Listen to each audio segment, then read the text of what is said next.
Hi everyone! Welcome back to our second session of our tech support theme.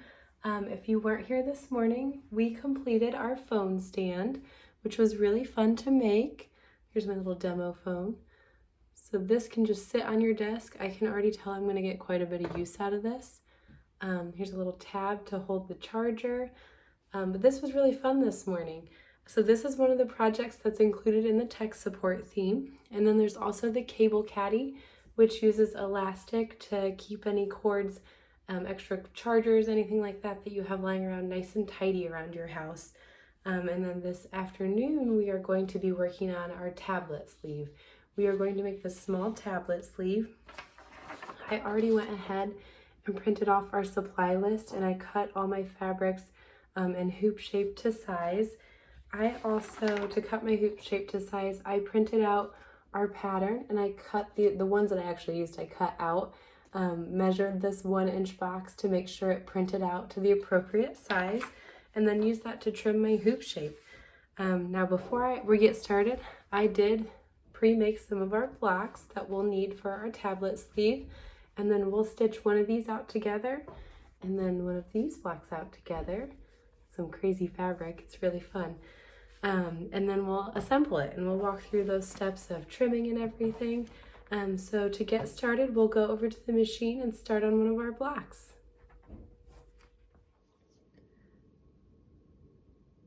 So here we are stitching block D. I have a lightweight tearaway stabilizer in my hoop, and I do have a black thread so that we can see where the placement stitch will be on the camera. But when you're doing this at home, you'll use a water-soluble thread in the needle, and our first step will sew our placement stitch.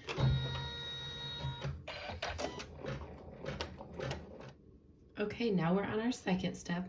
This is where you'll take your hoop shape that you've already cut using the pattern that's provided, align it in that placement stitch, and still keep that water-soluble thread in the needle, and sew the tack down.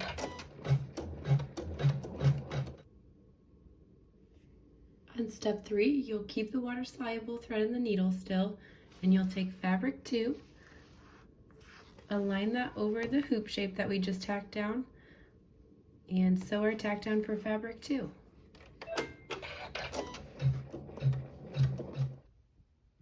For our last step on this block, you'll place the thread color of your choice in the needle and sew the decorative stitching.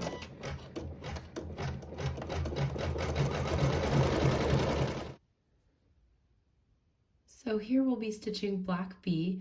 I have hooped a lightweight tearaway stabilizer, and for step 1, you'll place a water-soluble thread in your needle. I am going to use a black one just so we can see the placement stitch on camera, and we'll sew our placement stitch.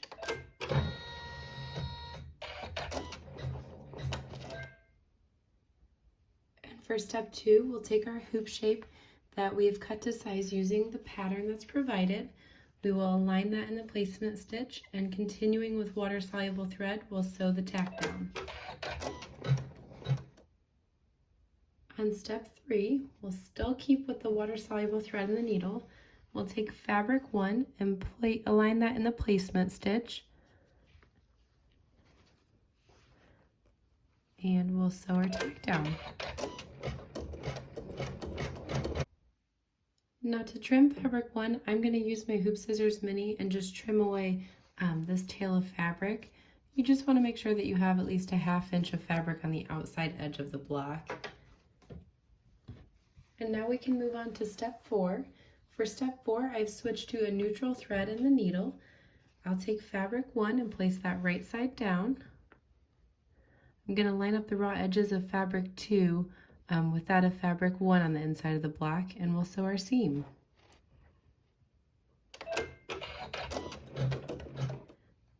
Now we'll flip fabric 2 right side up, finger press and smooth out, and then continuing with that neutral thread in the needle, we'll sew the tack down.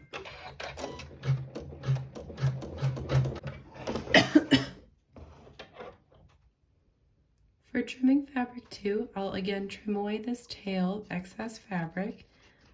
We want to make sure that we have at least a 1/2 inch of fabric on the outside of the block. Now on the inside tack down, I'm going to trim about a 1/4 inch away. For our next step, we'll take fabric 1, place it right side down, align the raw edges with fabric 2, and with the same thread we'll sew our seam.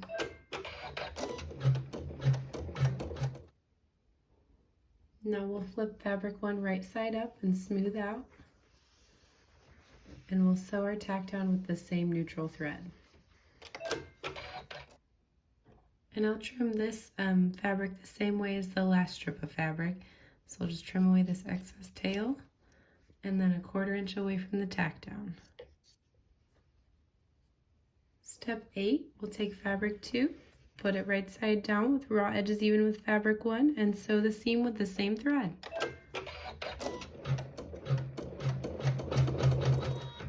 And now we'll flip our fabric right side up, smooth out and finger press, and using the same thread again, sew the tack down.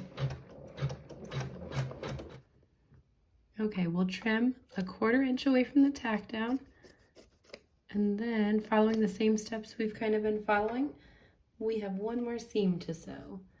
So that will be done with fabric 1. Again, we'll place that right side down with the raw edges even with the previous fabric and sew our seam.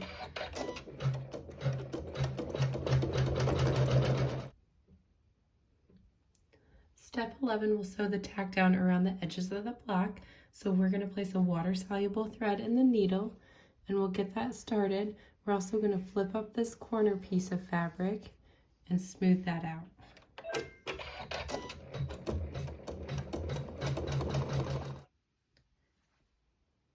On our very last step, it will sew our decorative stitching. So you can place the thread color of your choice in the needle.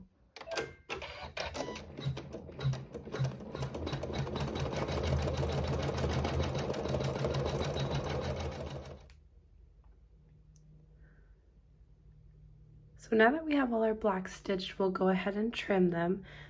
Every block is trimmed the same way for this, so we'll just trim this one together. First things first, just remove that tearaway stabilizer.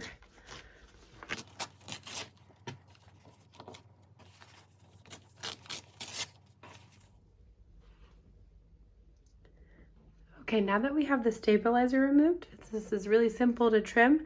We'll just trim 1/4 inch from the basting stitch on all sides.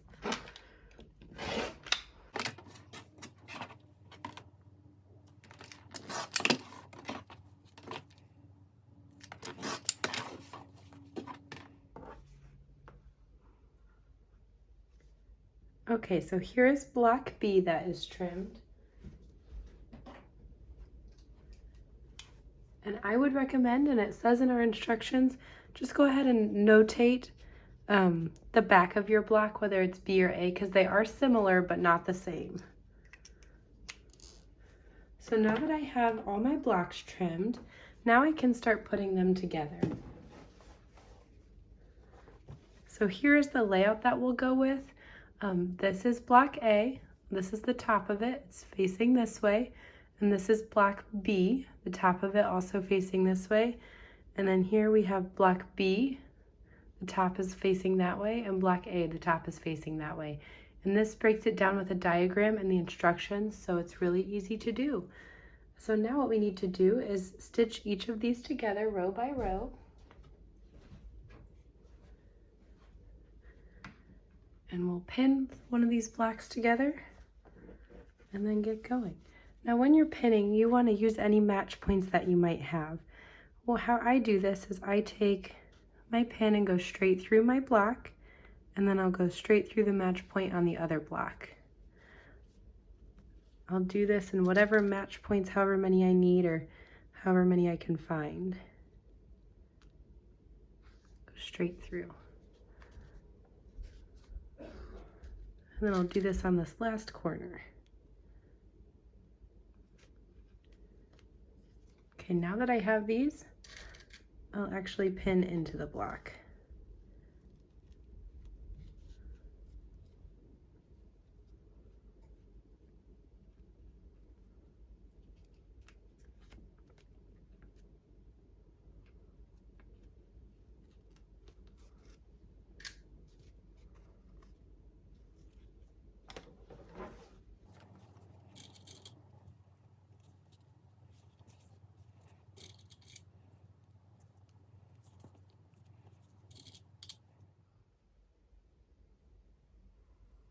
Now that I've got these 2 blocks each sewn together, we'll go ahead and put these together and sew this one last seam.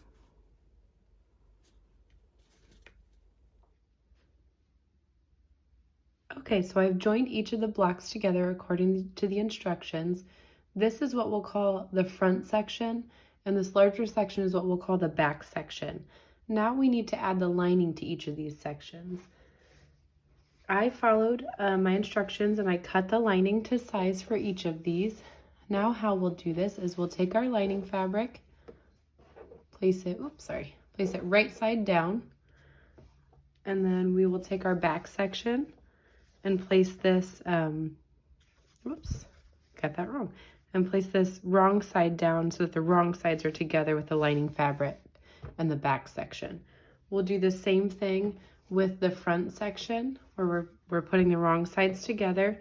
I'll pin, and then using a mono poly thread in the needle and a thread that matches my lining fabric in the bobbin, I'll stitch in the ditch between each of the seams, and I'll use a longer stitch to baste around the outside edges of each of these sections.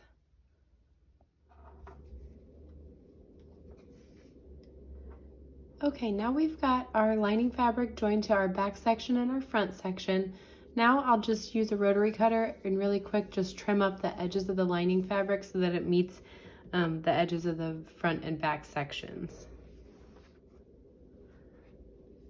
Okay, now I've got my lining fabric on the back and it's trimmed to the right size.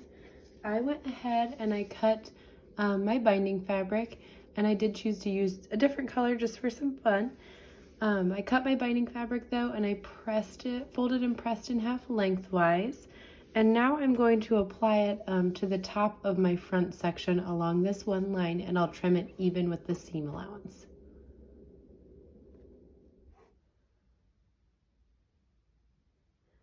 Now I've got my binding applied to the top of the front section.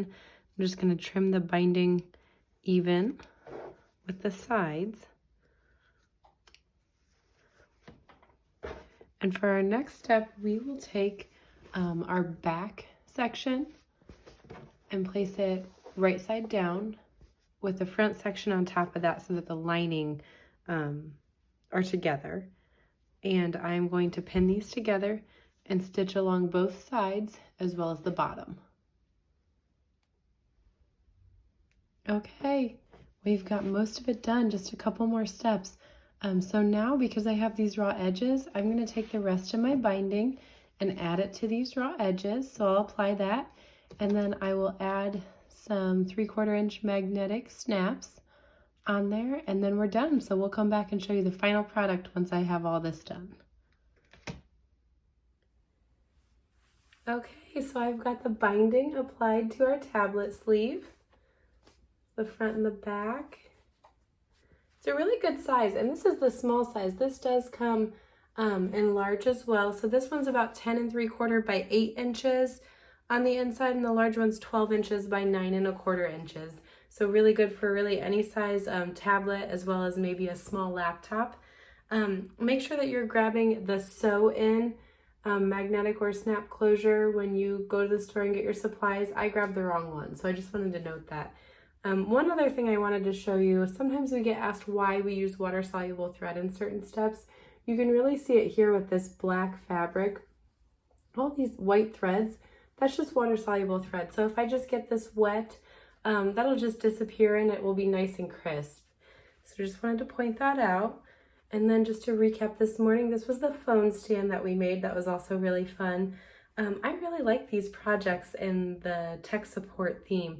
I think they're really functional and you'll find yourself using them a lot. So again, thank you so much for joining me again this week, and I'll see you guys next time. Have a good day.